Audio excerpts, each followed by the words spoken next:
Mga ka-One Stories, it's official. Denver Nuggets versus Los Angeles Lakers. Again, magtatapat muli ang dalawang bigating kupunan na ito na magsisilbing rematch matapos maipanalo ng Lakers ang di-kitang laro. May pagkakataon na nga sana ang Pelicans na manalo, ngunit bigla nga pong nawala sa huling 2 minuto si Zion Williamson dahil sa iniinda nitong sakit sa kanyang binti. May pagkakataon na nga ngayon si LeBron James at ang Lakers na makabawi sa Denver Nuggets. Isa pa, mukhang may good news rin naman na inilabas ngayon tungkol kay Jarred Vanderbilt. Yan naman ang ating aalamin at tatalakayin na rin natin ngayon ang naging laro ng Golden State Warriors at Sacramento Kings, kung saan naging mainit rin dito ang parehong kupunan, lalo ang kanya-kanyang shooting, ngunit nalaglag na ang Warriors ngayon. Pero bago yan, please don't forget to hit the notification bell at mag-subscribe sa aking channel. Mga ka-One Stories, official na nga pumpasok sa first round ng West Playoffs ang Los Angeles Lakers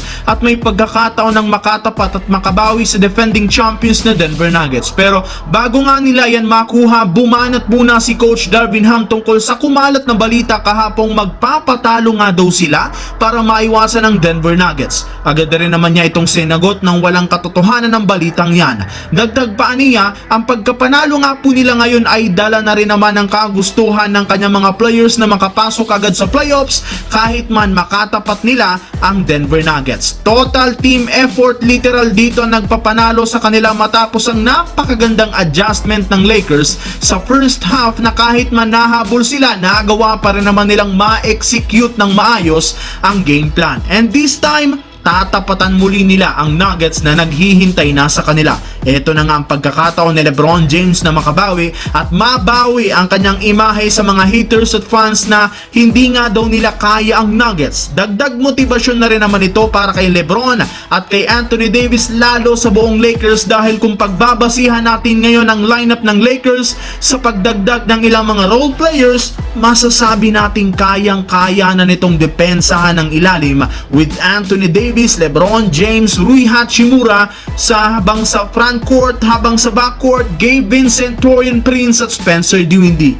Laking boost pa dito ang pagbabalik ni Jarred Vanderbilt. Kaya as of today, kahit deyado ang Lakers sa talaan, malaki pa rin naman ang tiwala ni LeBron na kaya nilang ma-overcome at ma-upset ang defending champions. Sa kabilang banda naman, mga ka-One Stories, tungkol sa naging laro ng Warriors at Kings. Sa simula nga po nang naging maganda agad ang shooting ng Kings, lalo si Keegan Murray na literal binuhat ang Kings sa first half. Na-lockdown na rin naman nila dito si Stephen Curry matapos makapagtala lamang ng 5 points sa first half. Eto na rin naman ang sinasabi noon ni Coach Mike Brown na ang pinaka-target nilang mapahinto ay si Stephen Curry, ngunit mukhang mapait ngayon ang naging performance ni Klay Thompson matapos itong mag-struggle both defense and offense. At sa ngayon, opisyal na ngang laglag at magbabakasyon na ang Golden State Warriors. Mukhang bumalik nga kay Draymond Green ang banta nito noong nakarang araw na easy win nga daw ito para sa kanila.